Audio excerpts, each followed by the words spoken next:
En el mundo de los negocios, el tiempo es un recurso valioso y escaso. En este sentido, Scrum es una metodología ágil que busca optimizar el tiempo y los recursos para lograr resultados rápidos y efectivos en cualquier proyecto. El libro Scrum, El arte de hacer el doble de trabajo en la mitad de tiempo, de Jeff Sutherland, uno de los creadores de esta metodología, es una guía práctica para aplicar los principios de Scrum en cualquier tipo de trabajo o proyecto. En este video, exploraremos los conceptos clave de Scrum y cómo el libro de Sutherland puede ayudarnos a maximizar nuestra productividad y eficiencia en el trabajo. Además, recordemos que este libro también cuenta con una versión en audiolibro para aquellos que prefieren escuchar en lugar de leer. Comencemos con este segundo capítulo. Capítulo 3. Equipos. Los equipos son los que hacen las cosas en el mundo del trabajo. Los hay que fabrican automóviles, contestan teléfonos, efectúan cirugías, programan computadoras, transmiten noticias o irrumpen en departamentos ocupados por terroristas. Claro, también hay artesanos o artistas que trabajan por su cuenta, pero los equipos son lo que hace girar el mundo y en lo que se basa Scrum. Aunque todos sabemos eso, en los negocios solemos centrarnos en los individuos, aun si la producción es un esfuerzo conjunto. Piensa en los bonos de desempeño, los ascensos o las contrataciones. Todo gira alrededor del actor individual, no del equipo. Este es un grave error. Los gerentes tienden a centrarse en el individuo porque esto tiene sentido intuitivo. Quieres a tu lado a los mejores y cada persona es distinta, así que si prestas toda tu atención en conseguir a quienes rinden más, obtendrás los mejores resultados, ¿no es así? Bueno, no es tan sencillo como parece. Tomemos como ejemplo el proceso de calificar a los estudiantes en el aula. En Yale University, el curso de programación de computadoras del profesor Stanley Eisenstadt, CS323, sobresale por su dificultad. Cuando los alumnos se quejaron de que se les dejaban tareas muy prolongadas, el maestro no aligeró su carga, sino que empezó a fijarse en cuánto tiempo necesitaba cada uno de ellos para hacerlas. Joel Spolsky, alumno de Eisenstadt en los años 80 y dueño ahora de una empresa de software, comparó luego esos datos con las calificaciones obtenidas. Quería saber si había una correlación entre el tiempo dedicado a un proyecto y la calificación asignada. Curiosamente, no la hubo. Hay quienes trabajan rápido y obtienen la más alta calificación 10 y quienes trabajan meticulosamente y logran lo mismo. La única diferencia es la cantidad de tiempo invertida. ¿Cómo se aplica esto a los negocios? Si eres gerente, es probable que no solo quieras contratar a quienes obtienen la calificación más alta, sino también a quienes lo consiguen en el menor tiempo posible. En el estudio de Yale, los estudiantes rápidos rebasaron a sus compañeros lentos en una proporción de 10:1. Fueron 10 veces más rápidos y obtuvieron una calificación igual de satisfactoria. 10 veces más rápido es mucho, ¿no? Así, parecería que las compañías deben contratar a los más rápidos y descartar a los lentos. Todo indica que este es el mejor método para aumentar la productividad, pero lo cierto es que otros factores pueden ser más cruciales aún. Si en vez de fijarte en los individuos te centras en los equipos verás algo muy interesante. En un estudio se examinaron 3.800 proyectos, desde tareas en despachos contables hasta desarrollo de software para acorazados y proyectos tecnológicos en IBM. Los analistas no tomaron en cuenta el desempeño individual, sino el de los equipos. Y al indagar cómo les iba emergió algo inesperado. Si el mejor de ellos ejecutaba una tarea en una semana, ¿cuánto crees que tardaba el peor? Podrías aplicar a este caso la misma proporción que se observó en Yale, de 10:1, lo cual querría decir que el equipo lento demoró más de 2 meses en hacer lo que el rápido liquidó en una semana. Pero la respuesta correcta es que la diferencia entre el desempeño grupal y el individual es mucho mayor. El equipo lento no tardó 10 semanas, sino 2.000, en hacer lo que el rápido hizo en una. Así de grande es la diferencia entre el mejor y el peor equipo. ¿Dónde, entonces, deberías centrar tu atención? En cada individuo, en el que podrías obtener una mejora de 10 veces si, como por arte de magia, lograras volver genios a todos tus empleados, o en el equipo, donde puedes elevar la productividad en una magnitud enorme aun si solo vuelves mediocres a tus peores equipos.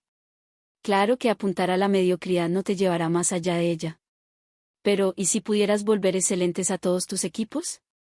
Cualquier cosa es posible en ciertos momentos y lugares, y con ciertos equipos de un número reducido de personas. Quizá nunca hayas estado en un equipo así, pero seguramente lo has visto en acción o escuchado leyendas de lo que es capaz de hacer. Crecí cerca de Boston y ahora vivo ahí, de manera que algunos de los grandes equipos que me vienen a la mente son los Celtics de los años 80 y los Patriotas de Nueva Inglaterra de tiempos de Tom Brady. Cuando estos equipos jugaban, parecían hacerlo diferente a los demás. Pases y jugadas que antes se creían imposibles se volvían de repente parte del plan de juego. Era como si un estado de gracia se apoderara de los jugadores, quienes por un momento no podían hacer nada mal. Larry Bird cruzaba la cancha y pasaba el balón sin ver siquiera lo que parecía ser madera pura. Pero justo cuando la pelota semejaba estar por salir de la cancha, Kevin McHale aparecía donde debía, lanzando a su vez el balón hacia un ala, como sin ver, de igual modo, donde Robert Paris estaba idealmente ubicado para disparar. Un acoplamiento perfecto de confianza y propósito como este genera grandeza. Todos hemos visto a equipos de esta clase. Y algunos hemos tenido la suerte de estar en uno, o más de uno, de ellos en el curso de nuestra vida.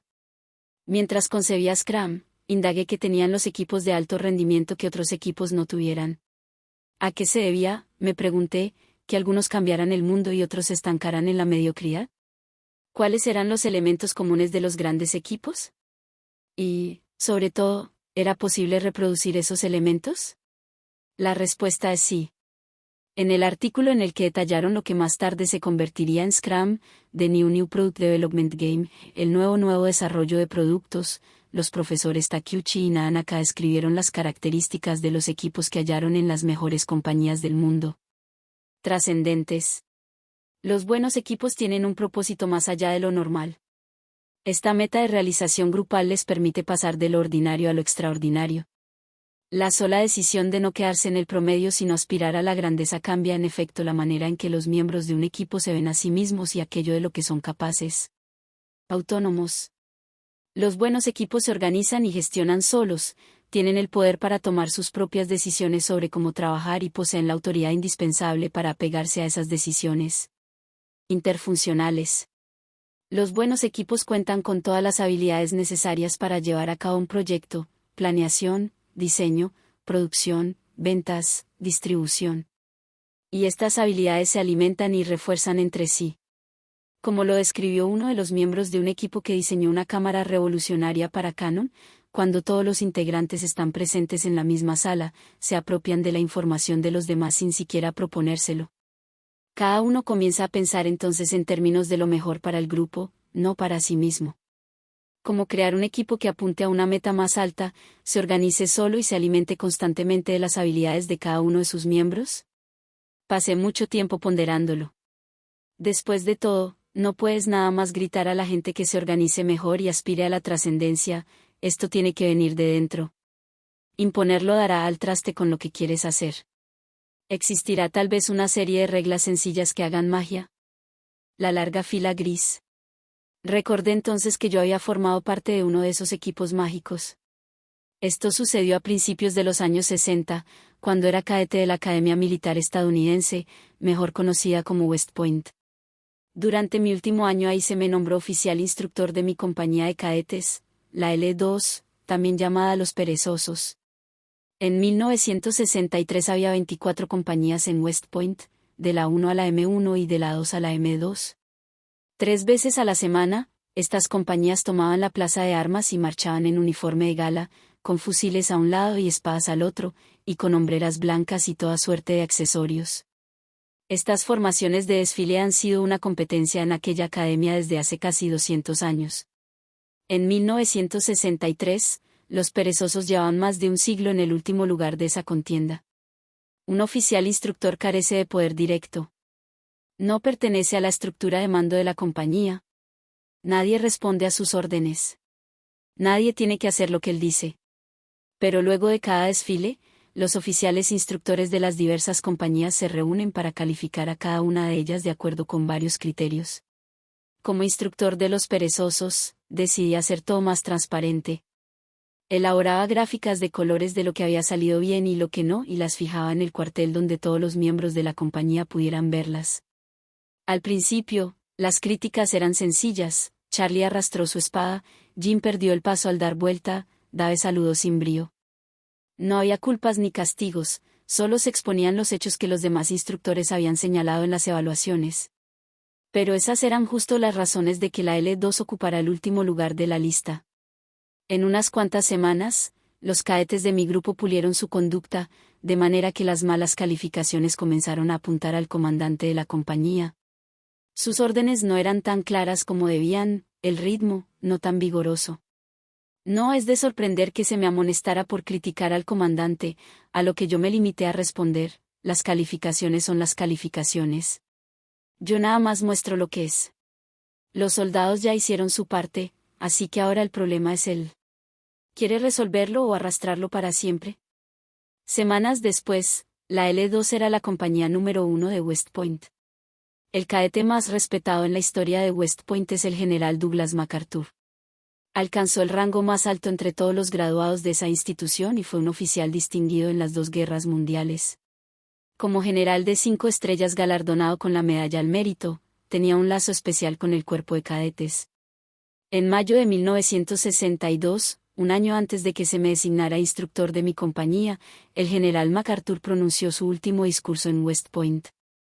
Basta imaginar la escena: 3.000 hombres con su uniforme gris de cadetes en una sala inmensa de paredes de piedra con vastas columnas y candelabros enormes pendientes de altos techos. A unos 10 metros se levantaba contra una pared un estrado que dominaba la sala. El general MacArthur, ya frágil, se puso de pie en el templete y pronunció el que hoy se conoce como el discurso de la larga fila gris, en alusión al color del uniforme de los cadetes. Ustedes son el fermento que mantiene vivo nuestro sistema nacional de defensa. De sus filas emergen los grandes capitanes que tienen en sus manos el destino de la nación cuando resuenan los tambores de la guerra. La larga fila gris nunca nos ha fallado. Si así lo hiciera, 1.000.000 de espíritus con uniformes verde olivo, caqui, azul y gris se alzarían de sus tumbas bramando estas palabras mágicas: deber, honor, país, 10. Pareció en ese momento que una legión de aquellos espíritus se elevara detrás de MacArthur mientras daba su última orden al cuerpo de cadetes. Y entonces, 3.000 hombres entrenados para la guerra, reacios a las lágrimas, rompieron a llorar. En mis sueños oigo otra vez el estrépito de las armas, las descargas de fusilería, el raro y lastimero murmullo del campo de batalla. Pero en el ocaso de mi memoria, vuelvo a West Point, donde siempre sonará y resonará el mismo coro: deber, honor, país. Hoy es el último día en que pasaré revista a ustedes. Pero quiero que sepan que, cuando cruce el río, mis últimos recuerdos serán para el cuerpo de cadetes de West Point. Hasta nuestros días, todos los soldados de esa academia deben aprender de memoria este discurso, línea por línea, palabra por palabra, para poder graduarse. Se ha convertido en la guía espiritual del cuerpo de cadetes y el cuerpo de oficiales estadounidenses en general: deber, honor, país. Casi un año después de que pronunciara esas palabras, el general MacArthur pasó a mejor vida. En su funeral marchó una compañía selecta. Al lento y rítmico redoblar de los tambores, los perezosos, la peor compañía de cadetes durante más de 100 años, desfiló detrás de la carroza con el féretro de uno de los mayores generales en la historia de Estados Unidos. Meses más tarde, yo desfilé por última vez con los perezosos, el día de nuestra graduación.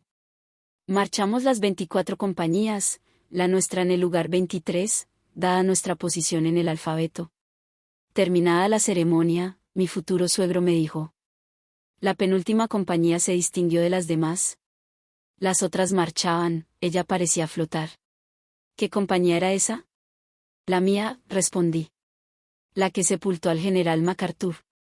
Mi compañía había alcanzado la trascendencia. Scrum en la hora de la revuelta. Cuando se habla de grandes equipos, suele aludirse a ese propósito trascendente. Pero aunque este sea un elemento decisivo, no es la única pata del tripié. Igualmente crucial, aunque menos célebre, es la libertad de hacer tu trabajo como lo crees mejor, tener autonomía. En todos los grandes equipos, toca a los miembros decidir cómo cumplir las metas fijadas por quienes dirigen la organización. La plaza de Tahrir es sinónimo ya de la revolución de Egipto y de la lucha aún en marcha en ese país, pero antes de enero de 2011 era una sucia glorieta más, muy transitada, en el centro del Cairo. Al norte se levanta el Museo Egipcio, rojo y rosado, y al sur las altas paredes de la American University y el emblemático edificio gubernamental de Mukawama. Las oficinas del Partido Democrático Nacional, del dictador Hosni Mubarak, estaban al oeste, igual que las de la Liga Árabe. Curiosamente, en el costado oriental de la plaza estaba nada menos que un Kentucky Fried Chicken, el cual se convirtió pronto en telón de fondo de manifestantes que arrojaban piedras a la policía. A fines de enero de 2011, un pequeño grupo de manifestantes decidió marchar en esa transitada rotonda para protestar por el brutal asesinato de Khaled Shah a manos de la policía. Lo que habría podido ser otra limitada protesta contra un régimen represivo prendió fuego, encendió la imaginación egipcia y acabó atrayendo a la plaza a millones de personas. El mes siguiente ocurrió lo inconcebible. Mediante el solo hecho de congregar a la gente y decir no, uno de los regímenes dictatoriales más antiguos y poderosos de Medio Oriente se vino abajo. La gente se reunía todos los días, noche a noche, llenando la plaza y erigiendo un país alterno en el que el dictador no mandaba y donde los individuos podían decir lo que pensaban, cambiando así su mundo. Para los periodistas, esto constituyó todo un acontecimiento histórico. Entre los reporteros que invadieron el Cairo estaban los corresponsales de National Public Radio, NPR, una de las organizaciones periodísticas más importantes de Estados Unidos. Tomados por sorpresa, en un principio productores y reporteros de NPR incumplían fechas límite, perdían oportunidades noticiosas y satisfacían a duras penas las demandas de los ejecutivos en Washington. J. Sutherland, mi hijo, fue enviado a Egipto a remediar esa situación. Experimentado productor y corresponsal de guerra, se le asignó al Cairo para hacer funcionar debidamente la cobertura informativa. El caso era demasiado relevante como para no estar al aire todos los días, en cada programa, a toda hora. Sutherland fue a dar a un país donde los aeropuertos habían sido cerrados, del que los extranjeros intentaban huir desesperadamente y en el que la red de telefonía celular y la Internet no operaban más. Sería el productor ejecutivo en el lugar de los hechos, pero, a la manera de los instructores de West Point, en NPR un productor es un facilitador y organizador, un animador o asistente más que un jefe o líder habitual. El trabajo de Sutherland consistiría en ayudar a su equipo a trabajar lo mejor posible. No en decirle qué hacer, sino en darle lo que necesitaba. La dirección había ordenado relatar los hechos y estar al aire varias veces al día y el equipo en el terreno tenía que idear cómo vencer ese reto, decidiendo qué hecho referir y cómo hacerlo usando la radio como medio. Curiosamente, justo gracias a la dificultad de comunicarse con los ejecutivos en Washington, el equipo tuvo un éxito enorme. Sus miembros estaban prácticamente solos. Impedía la supervisión constante de Washington y dada la rapidez con que se sucedían los acontecimientos, tuvieron que organizar por sí mismos su trabajo. Uno de los conceptos clave de Scrum es que los equipos deben decidir cómo trabajar. Es responsabilidad de la dirección fijar las metas estratégicas, pero toca al equipo decidir cómo alcanzarlas. En cuanto al Cairo, era imposible saber de lejos qué pasaba. Casi todos los días, algunos de los sucesos cubiertos por el equipo de NPR para el día siguiente se volvían obsoletos de inmediato, en vista del rápido desenvolvimiento de los hechos. Un choque en la plaza, un discurso, una renuncia o una batalla inesperados malograban el trabajo de todo el equipo. Este tenía que hacer entonces hasta lo imposible para transmitir información oportuna. Lo logró gracias a Scrum. Sus plazos de entrega lo obligaban a presentar información cada 12 horas, en Morning Edition y al Things Considered. En cada ciclo, Sutherland hablaba con los miembros de su equipo y les hacía 3 sencillas preguntas. ¿Qué han hecho desde la última vez que nos vimos? ¿Qué harán antes de nuestra próxima reunión? ¿Qué les estorba? Planteando estas preguntas, uno de los rituales regulares de Scrum, forzaba a los corresponsales a comunicarse entre sí. Y su principal tarea como Scrum Master de facto era asegurarse de que lo que estorbaba a su equipo hubiera desaparecido para la siguiente reunión. El impedimento podía ser cualquier cosa, desde tratar con la burocracia egipcia hasta conseguir un cuarto de hotel seguro, encontrar choferes y traductores o sortear la custodia de la temida policía secreta de Egipto, la Mukhabarat. ¿Qué resultó de todo esto? Lo que había empezado en caos, conflictos personales e imposibilidad de transmitir rápidamente las noticias se convirtió en una máquina bien aceitada que la alta dirección ni siquiera tenía que conducir. Este equipo se dirigía solo. En las semanas siguientes, la brigada de NPR en el Cairo produjo más información de la concebible y de mayor calidad que la de la competencia, lo que le merecería después varios premios. Esta proeza habría sido imposible si el equipo no se hubiera imbuido de un propósito, documentar uno de los acontecimientos más importantes en su carrera, y si no hubiera gozado de autonomía, la oportunidad de decidir por sí mismo cómo producir las muchas hebras de la cobertura general. Hoy se emplea Scrum en todas las tareas de NPR, desde diseño web y periodismo de investigación hasta creación de nuevos programas. También usan Scrum equipos de Chicago Tribune, New York Times, Washington Post y ProPublica. En presencia de fechas límite muy estrictas, la rapidez es sencillamente esencial. Un equipo que lleve a cabo el trabajo. La tercera pata del tripié de los grandes equipos es disponer de todas las habilidades necesarias para llevar a cabo el trabajo.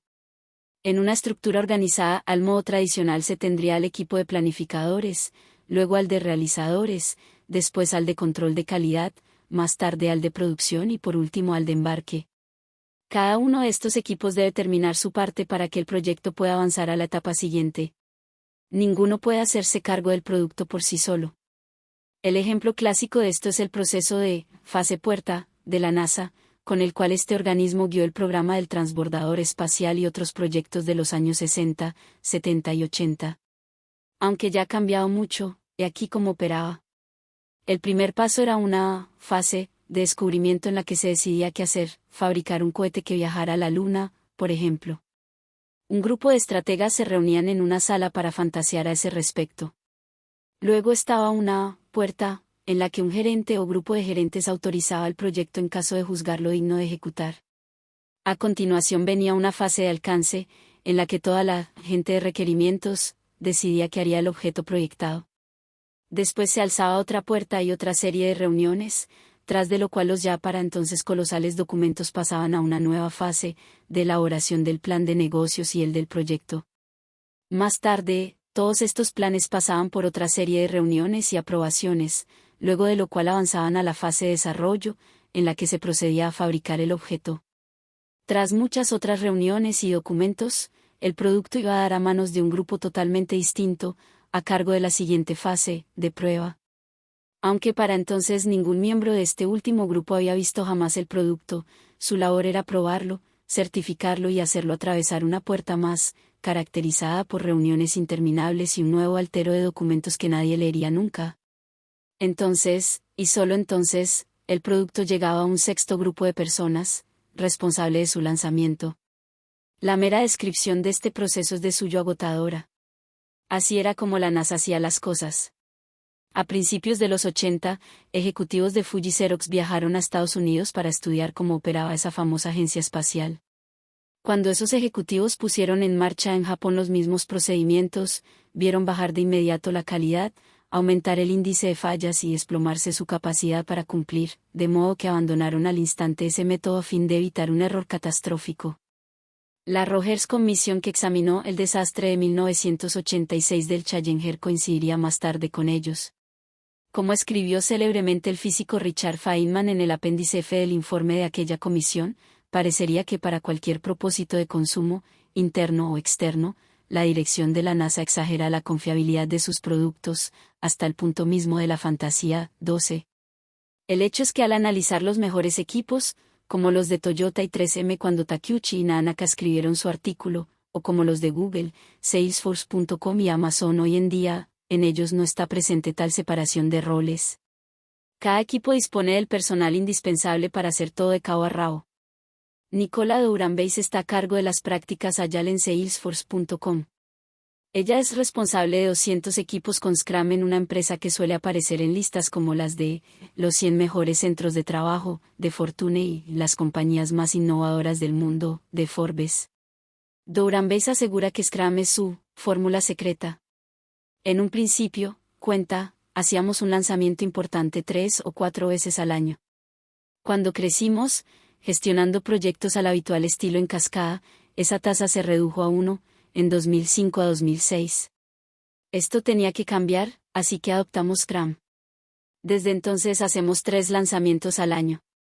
No muchas compañías emprendedoras de grandes dimensiones pueden hacer esto. Lo que Douranbeis busca en un equipo es diversidad, de habilidades, manera de pensar y experiencia.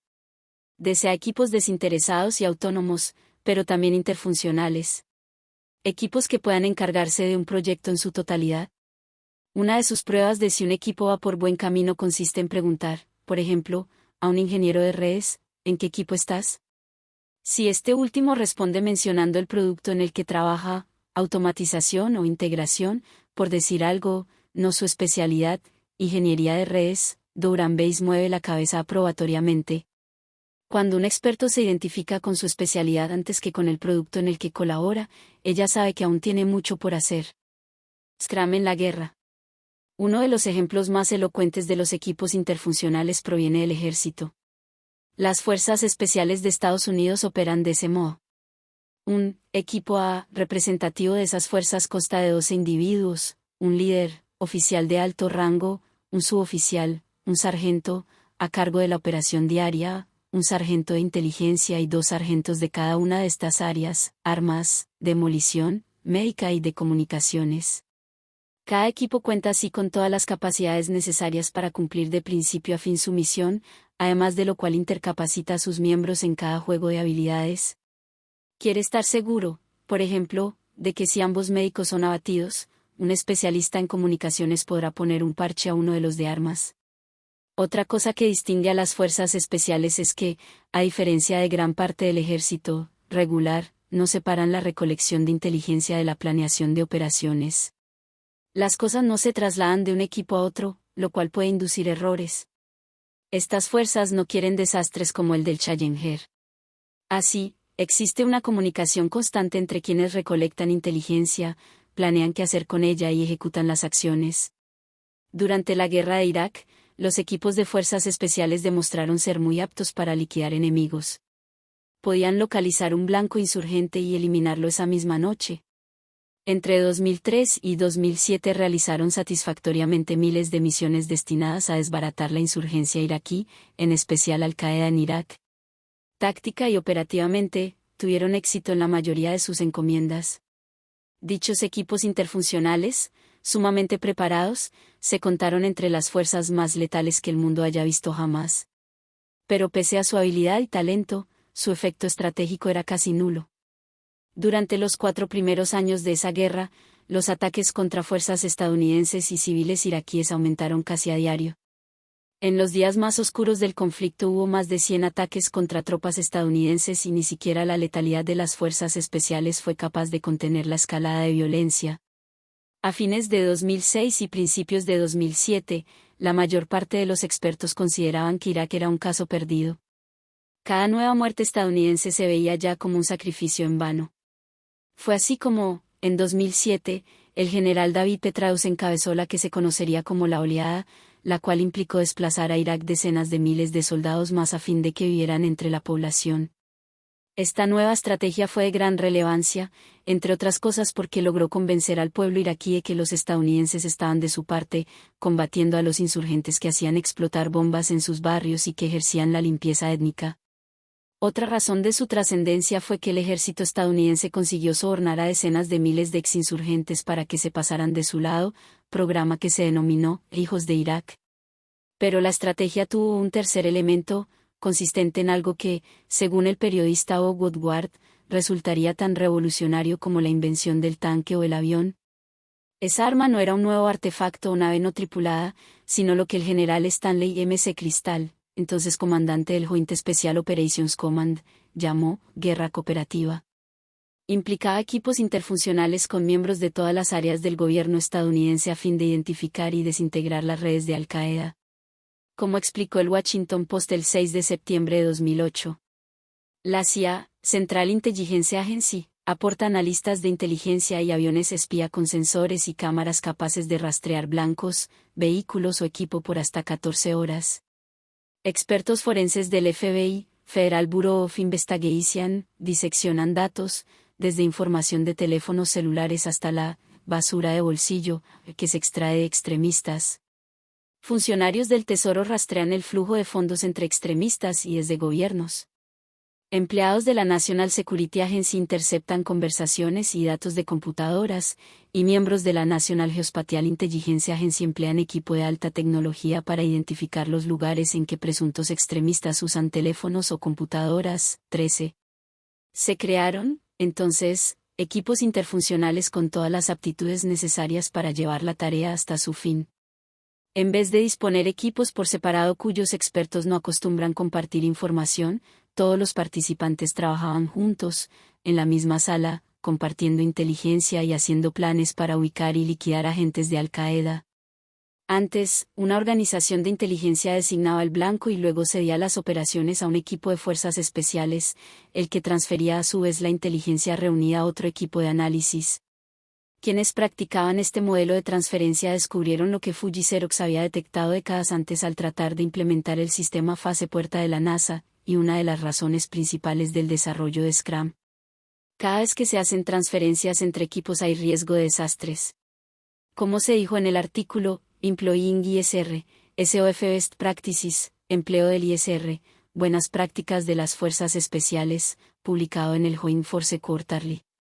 Los equipos interagencias permitieron eliminar las costuras organizacionales entre los diferentes actores de la coalición en Irak, poniendo un ojo avisor en blancos de alta prioridad. Ceder responsabilidades entre unidades y organizaciones representaba un parpadeo organizativo, en el que se perdía impulso y el blanco podía escapar. 14. Compartir información y recursos no es fácil. He visto a gerentes casi engarrotarse cuando sus recursos se asignan a un equipo fuera de su control directo. Renunciar a la microgestión y el control cotidiano es difícil, pero hacerlo en el hermético mundo de la inteligencia y las operaciones especiales es más difícil todavía, tanto que, pese a su eficacia, los equipos de Irak se disolvieron en cuanto la oleada fue juzgada un éxito. Christopher Lamb y Evan Mansing escribieron un artículo espléndido, Secret Weapon, Iqbalu Target Teams as an Organization al Innovation, Arma Secreta, los equipos con blancos de alto valor como innovación organizativa, en el que expusieron esto. En cuanto se conjuró el cuasi fracaso en Irak, el apoyo burocrático a los equipos interagencias empezó a declinar. En 2008, otros departamentos y organismos, en particular una agencia de inteligencia no identificada, empezaron a retirar personal y cooperación, en la creencia de que la compartición de información y la colaboración habían llegado demasiado lejos. 15. El arma más poderosa del arsenal estadounidense, aquello mismo que Woodward estimó tan importante como la invención del tanque o el avión, fue dejado de lado por intereses estrictamente departamentales y los escrúpulos de mandos medios preocupados por su carrera. He visto suceder esto repetidamente en una gran institución financiera de Boston, cuyos directivos me llaman alarmados cuando tienen un proyecto de misión crítica en dificultades. Entonces me hacen impartir capacitación en Scrum a docenas de empleados e implantar equipos capaces de resolver la emergencia. Destinan individuos de toda la organización a equipos interfuncionales que ataquen el problema y que lo resuelvan. Pero una vez pasada la crisis, devuelven a la gente a sus respectivos silos y feudos administrativos. El grado en que un equipo fabuloso comparte y ejerce transparencia amenaza estructuras fundadas en la reserva y la confusión. En general, a los gerentes no les gusta que sus colegas, equipos ni otras personas dentro de la estructura de poder sepan lo que ellos hacen o harán, ni cuán rápido. Creen que mantener esto en secreto es crucial para su poder. En vez de hacerlo con los intereses del bien mayor, armonizan con sus motivaciones propias, las que a menudo se reducen a codicia y ambición. Esta manera de pensar causó el gran fracaso administrativo que derivó en el colapso económico más reciente. Muchas compañías basaron exclusivamente sus actos en beneficios individuales de corto plazo, no pensaron en lo que beneficiaría a todos o en limitar el daño para la economía global. El tamaño sí importa, aunque no como suele pensarse. Pero no porque la interfuncionalidad pueda dar excelentes resultados tú has de sentirte no e incluir en un equipo 2 ejemplares de cada especie. La dinámica de grupos solo opera correctamente en equipos pequeños. La cifra clásica son 7 integrantes, 2 de más o de menos, aunque he visto funcionar de maravilla a grupos de apenas 3 individuos. Lo asombroso es que los datos demuestran que un equipo de más de 9 se vuelve torpe. En efecto, más recursos hacen más lento a un equipo. En el desarrollo de software rige un principio llamado Ley de Brooks, que Fred Brooks enunció en 1975 en su libro seminal de Mystical Man Month, el mítico hombre mes. En palabras sencillas, esta ley establece que, agregar personal a un proyecto atrasado lo atrasará aún más. 16, lo que se ha confirmado en un estudio tras otro. Lawrence Putnam, figura legendaria en este campo, dedicó lo mejor de su vida laboral a estudiar cuánto tardan las cosas en hacerse y por qué. Su labor corroboró que proyectos con 20 personas o más implicaban más esfuerzo que aquellos con 5 o menos. No solo algo más de esfuerzo, sino mucho. Un equipo grande consumía 5 veces el número de horas de uno chico. Él vio reiterarse esto una y otra vez. A mediados de los años 90 decidió hacer un estudio amplio para determinar cuál era el tamaño de equipo correcto. Examinó 491 proyectos medianos de centenas de compañías. Todos ellos eran proyectos que requerían la creación de nuevos productos o funciones, no la reformulación de versiones previas. Putnam dividió esos proyectos por tamaño de equipo y advirtió algo de inmediato: en cuanto los equipos constaban de más de 8 miembros demoraban mucho más en realizar su tarea. Los grupos compuestos por entre 3 y 7 personas requerían de 25% del esfuerzo de aquellos de entre 9 y 20 para hacer el mismo trabajo. Este resultado se repetía en cientos de proyectos. Que grupos muy grandes hacen menos parece ser una regla fija de la naturaleza humana. Pero, ¿por qué? Para responder a esta pregunta hemos de considerar las limitaciones del cerebro humano. Tal vez ya hayas oído hablar del estudio clásico de George Miller, quien en 1956 demostró que el número máximo de unidades que la persona promedio puede retener en su memoria de corto plazo es de 7. Se supone que esta es la causa de que los números telefónicos consten de 7 dígitos. El problema del trabajo de Miller es que fue refutado por investigaciones posteriores. En 2001, Nelson Cowan, de la University of Missouri, se preguntó si esa regla mágica de 7 era cierta e hizo un extenso sondeo de las nuevas investigaciones sobre el tema. De ello resultó que el número de unidades que uno puede retener en su memoria de corto plazo no es de 7, sino de 4, 17. La gente cree ser capaz de memorizar un número mayor usando un recurso mnemotécnico o mucha concentración.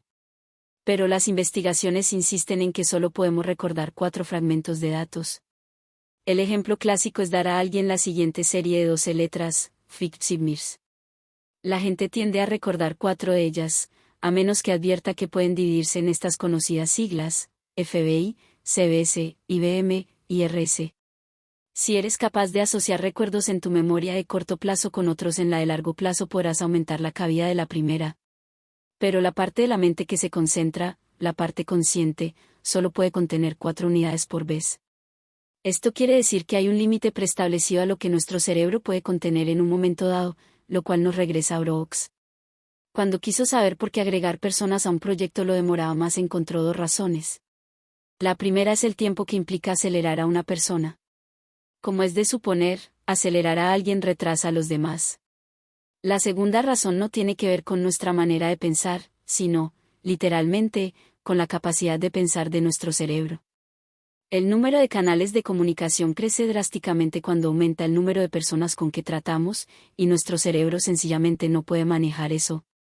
Para calcular el efecto del tamaño de un grupo, multiplica el número de sus miembros por ese mismo número menos 1 y divide entre 2 el resultado. Canales de comunicación igual a n-1, diagonal 2.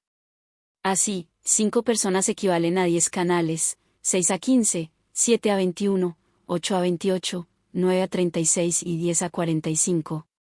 Nuestro cerebro no puede seguir a tantas personas a la vez. No sabemos qué hace cada una de ellas y cuando tratamos de averiguarlo nos atrasamos. Igual que los de un equipo de fuerzas especiales, los miembros de un equipo con Scrum deben saber qué hacen los demás. Todo lo que se lleva a cabo, los retos que se enfrentan, el progreso alcanzado deben ser transparentes para cada uno. Y si el equipo crece demasiado, la posibilidad de que en todo momento cada quien se comunique claramente con los demás se ve mermada. Hay demasiadas contracorrientes. Con frecuencia, el equipo se divide social y funcionalmente en subequipos que empiezan a trabajar en propósitos cruzados. La interfuncionalidad se pierde. Reuniones que antes tardaban minutos ahora llevan horas. No lo hagas.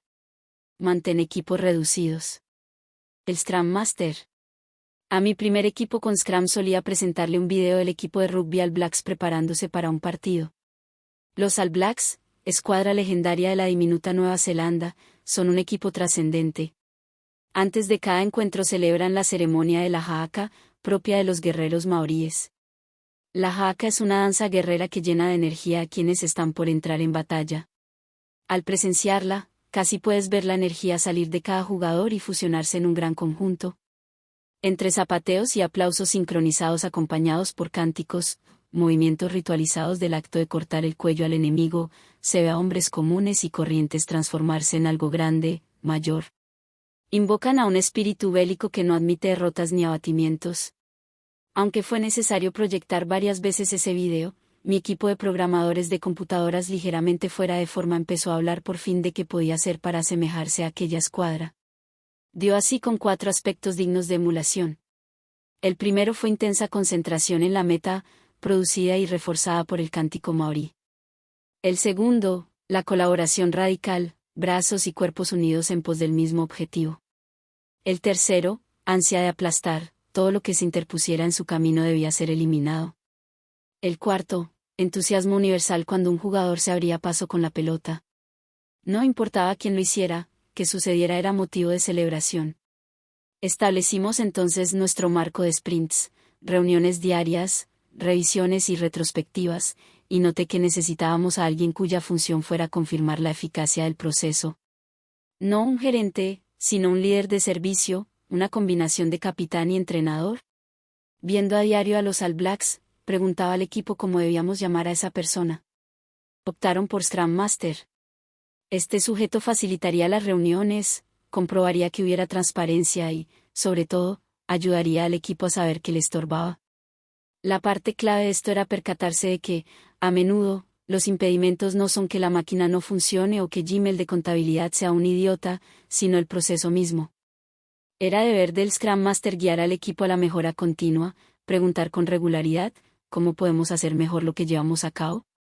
Idealmente, al final de cada repetición, de cada sprint, el equipo se examinaba con detalle sus interacciones, prácticas y procesos, y formulaba 2 preguntas: ¿qué cambios podemos hacer en la forma como trabajamos? ¿Y cuál es nuestro principal escollo? Si estas preguntas se responden con franqueza, un equipo puede avanzar más rápido de lo que cree. No rechaces al jugador sino al juego. Es común que la baja moral, cohesión y productividad de un equipo se deban a una incomprensión fundamental de cómo trabajan los seres humanos.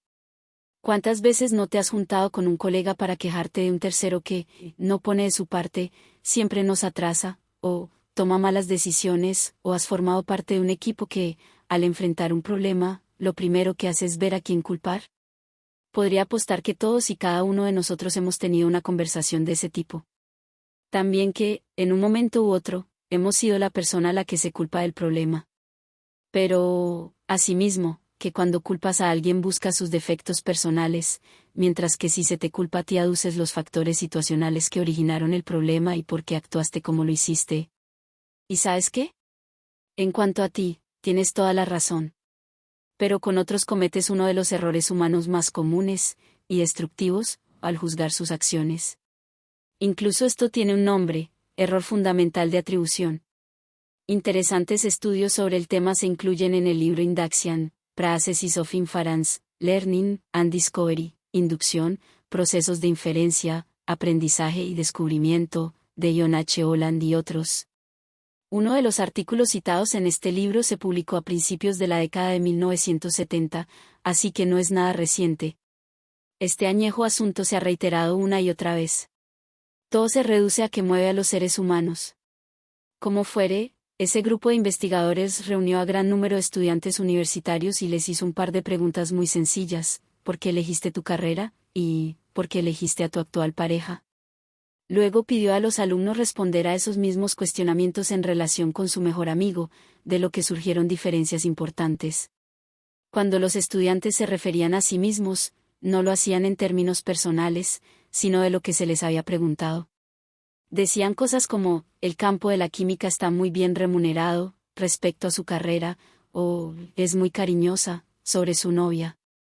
Pero al referirse a sus amigos, hablaban de las aptitudes y necesidades de estos, como en siempre ha sido bueno en matemáticas, o es un poco dependiente, así que necesita una mujer enérgica. 18. Esta manera de percibir el mundo resulta graciosa cuando la ves en otros, es demasiado obvio que emiten juicios equivocados. Pero antes de que te rías, debes reconocer que tú también haces eso todo el tiempo.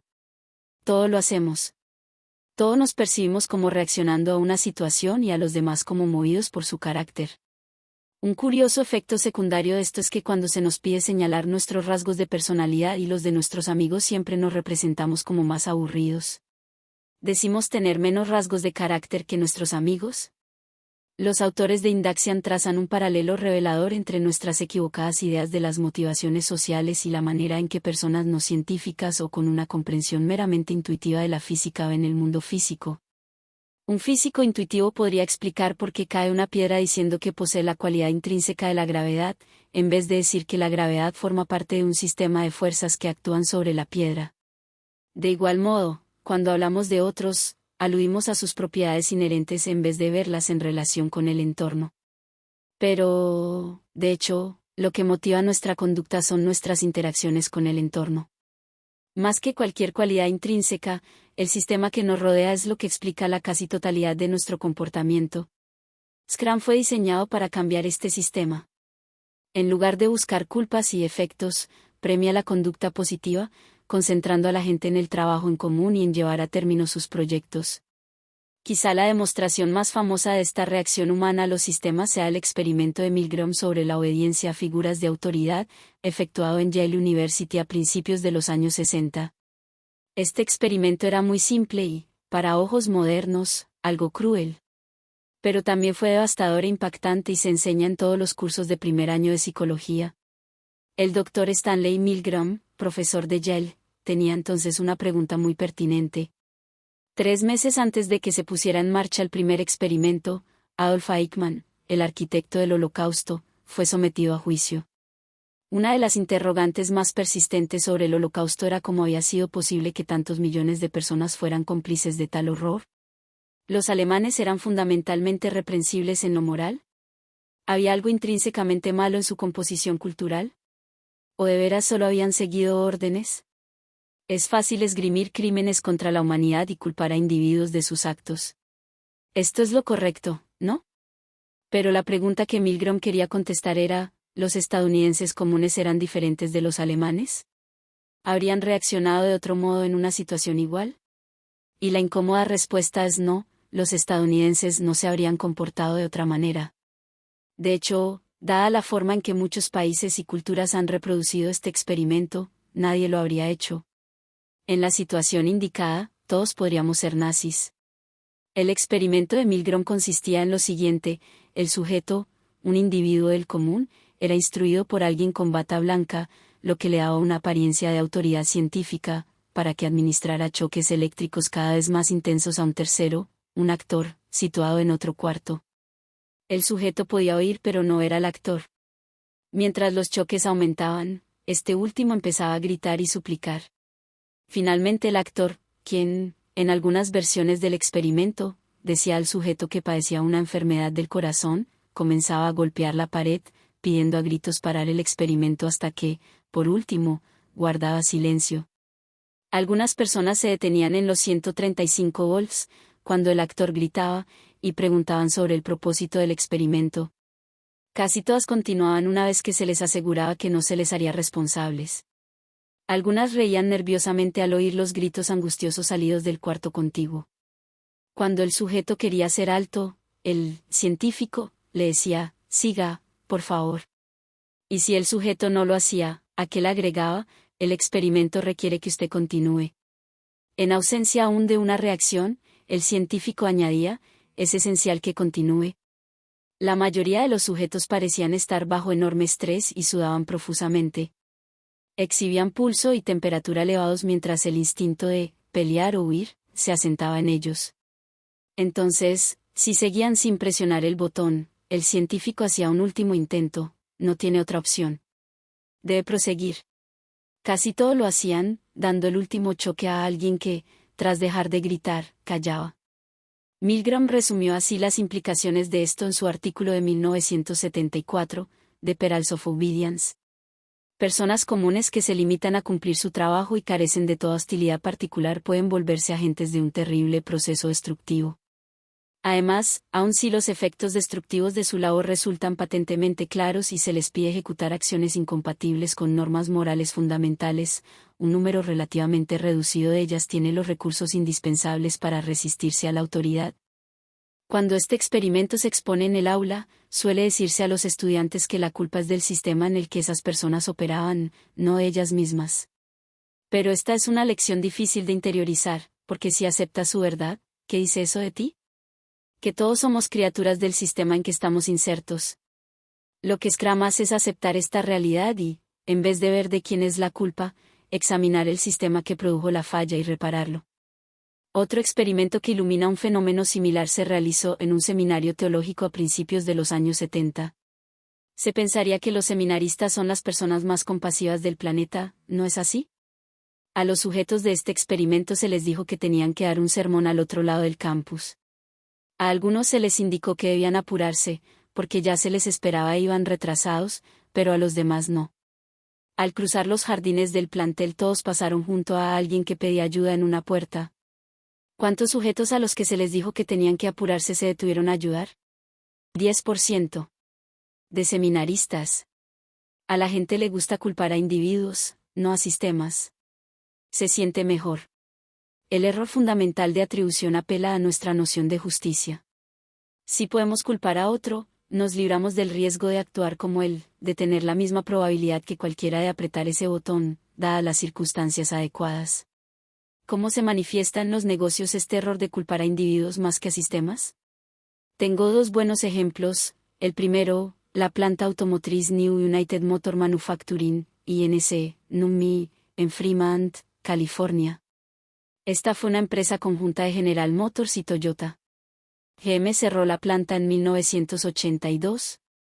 Su dirección juzgó que la fuerza laboral era la peor de Estados Unidos, bebía en el trabajo, se ausentaba de sus deberes y saboteaba sutilmente los autos, metiendo, por ejemplo, un envase de Coca-Cola en una puerta, donde vibraría e incomodaría al cliente. Toyota la reabrió en 1984. Y aunque GM la previno contra los obreros, le dijo que los gerentes eran de primera y debía recontratarlos. Toyota se negó, recontratando en cambio a la mayoría de los trabajadores originales, a algunos de los cuales envió incluso a Japón para que conocieran su sistema de producción. Muy pronto, la planta NUMMI producía autos con la misma precisión y tan pocos defectos como los elaborados en Japón. Mismas personas, diferente sistema. GM no alcanzó nunca tales niveles de calidad en ninguna de sus demás plantas en Estados Unidos. Abandonó la sociedad conjunta el mismo año en que quebró. El segundo ejemplo que me viene a la mente es algo distinto. Me recuerda lo sistemático que es para muchas personas buscar culpables de un problema antes que la solución. Tiene que ver con la forma en que operan los capitalistas de riesgo con los que trabajo cuando deciden invertir en una empresa. La primera vez que me asocié con OpenView Venture Partners me sorprendió que, a diferencia de muchas otras sociedades de inversión de riesgo, a esta no le importara cómo la empresa elegida había gastado el dinero antes de invertir en ella. El pasado no importa. OpenView decide si invertir o no con base en la situación presente de una compañía, todo lo demás es irrelevante. ¿Quiere saber cómo va a gastar esta el dinero que ella le dará? No importa cómo haya gastado el dinero de otros. Lo único relevante es el futuro, las soluciones. Alcanzar la grandeza. Cuando un equipo comienza a acoplarse y sincronizarse puede parecer mágico. Lo sientes al entrar a la sala donde está. Lo ves cuando se despliega en el terreno. Parecería que flotara, se ha sobrepasado a sí mismo. En fecha reciente visité a un amigo en su casa en Copenhague. Como cabe imaginar, siendo europeo, es fanático del fútbol. No sé en qué torneo jugaba su equipo, pero verlo al saltar y gritar frente al televisor fue todo un espectáculo. Ahí estaba un aficionado indignadísimo. Llegó entonces el momento del empate, de los últimos segundos, y el equipo de mi amigo se hizo del balón. Desde más allá de la media cancha, y sin ver a sus compañeros, un delantero disparó hacia una masa de jugadores frente a la portería. El problema es que no había nadie de su equipo ahí. Esto me decepcionó, pero de repente, como salido de la nada, apareció un jugador del equipo de mi amigo, justo en el momento y lugar indicados para anotar un gol de cabeza. Había corrido desde la media cancha hasta la masa de adversarios frente a la portería, donde aprovechó la oportunidad de cabecear. Fue una sorpresa absoluta. Pero el delantero que hizo el disparo había tenido fe en que su compañero estaría donde debía. Y éste la había tenido en que el balón sería puesto donde pudiera hacer algo con él. Es el tipo de sincronía que da gusto ver. Y esto es lo que quiero ayudar a la gente a conseguir con Scrum. Es posible. No solo las élites y los atletas y personas especiales pueden hacerlo. Todo se reduce a establecer el marco indicado con los incentivos correctos y a dar a la gente la libertad, respeto y autoridad que necesita para hacer las cosas por sí sola. La grandeza no se puede imponer, tiene que venir de dentro. Pero vive en todos nosotros. Resumen. Jala la palanca correcta. Cambia el desempeño de tu equipo. Este desempeño tiene mucho más influencia, en varios órdenes de magnitud, que el individual. Trascendencia. Los grandes equipos tienen un propósito mayor que el individual, por ejemplo, sepultar al general MacArthur, ganar el campeonato de la NBA. Autonomía. Concede a los equipos libertad para tomar decisiones sobre cómo actuar, para que se les respete como maestros en su oficio. La posibilidad de improvisar marcará toda la diferencia, sea que la unidad cubra una revolución en Medio Oriente o haga una venta. Interfuncional. El equipo debe tener todas las habilidades necesarias para terminar un proyecto, así su misión sea entregar software de Salesforce o capturar terroristas en Irak. Prefiere lo chico. Los equipos reducidos trabajan más rápido que los grandes. La regla son 7 miembros, 2 de más o de menos. Peca de cicatero.